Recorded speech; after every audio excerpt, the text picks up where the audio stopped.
They move in silence, but every click is a code. Every hunt, a memory. Every mistake, a lesson.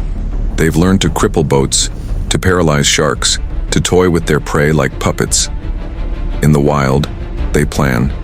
In captivity, they wait. And through every generation, their rage evolves.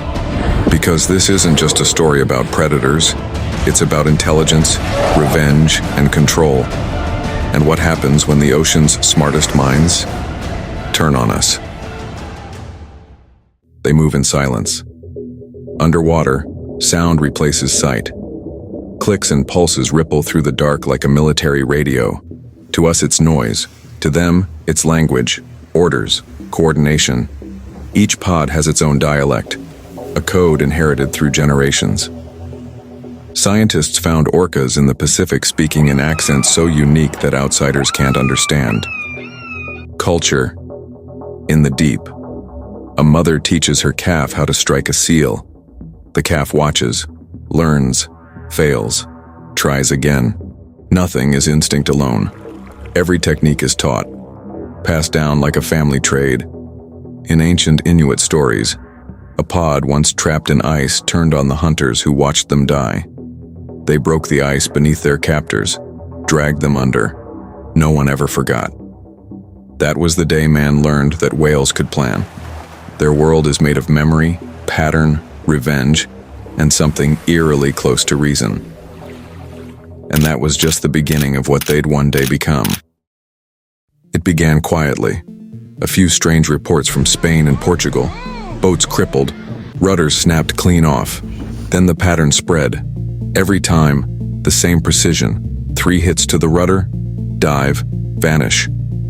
At first, scientists called it play, but the sailors who lived through it called it war. The loud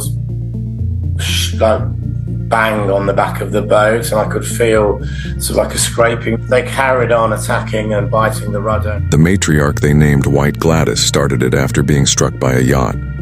She survived, but something changed. Now every pod that crosses her waters carries her lesson, the lesson of rage. One ship was sunk in less than 15 minutes. The crew said it felt targeted. They weren't bitten. They were studied. And when the orcas finished, they left the wreck floating like a warning. No wild orca has killed a human. But they've shown us what they could do. And that's far more terrifying. Because if they can outsmart us, imagine what they do to sharks. Forget everything you know about the food chain. In South Africa, divers began finding great white sharks washed ashore, bellies slit open, livers missing, everything else untouched. The culprit? 2 orcas. Working together, they flip sharks upside down to paralyze them, then take only the liver, rich in fat and vitamins, and leave the rest. Surgical precision. Zero waste. In Antarctica, pods coordinate to hunt blue whales, driving them into ice canyons where there's no escape. The biggest animal on Earth, eaten alive by teamwork. Even myths remember. Maori stories speak of orcas who challenge the sea gods, not beasts but guardians of balance, sometimes saviors, sometimes executioners. Sharks kill from instinct. Orcas kill from intellect. And when intellect meets appetite, the ocean becomes a chessboard. And still, somehow, they find time to play with their food. In Patagonia, an orca glides toward the beach, almost beaching itself to snatch a sea lion pup. But it doesn't kill. It tosses the body into the air, lets it fall, then does it again. Play? Maybe. Training? Definitely. Cruelty?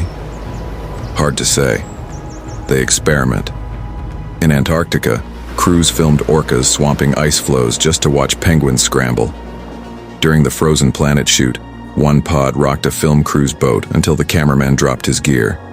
The orcas paused and left. Testing. Measuring. Learning. Even in captivity, they mirror the same control. Tilikum didn't lash out in chaos. He waited, planned, chose.